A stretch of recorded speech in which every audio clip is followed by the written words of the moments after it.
Hi, Andrew. Can you show me some of the cool stuff you're working on right now? Okay, you're gonna like this because I like it. That's how I know. We rarely get something that is complete like this, but this one is complete. This is an IBM AT from 1986.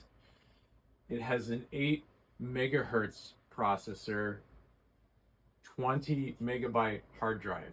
So if you're used to modern computers, it's ancient. The case is a little bit rusty here, but if you look inside, it's just fine. It's all clean, and this is the hard drive, by the way. This massive thing holds 20 megabytes, and it works. So check this out.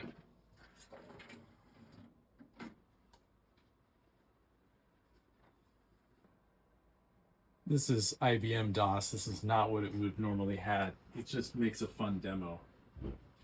So we will go to what DOS would have normally looked like, and I will show you the kind of game that someone might have played on this computer, although these were typically used for business.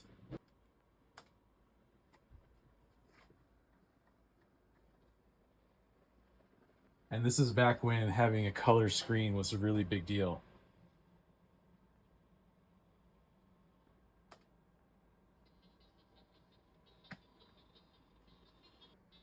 And that's the IBM AT. It has 512 kilobytes of RAM. So if you're used to gigabytes, this is way, way smaller than that. And this would be just about the most powerful game you could probably play on this thing.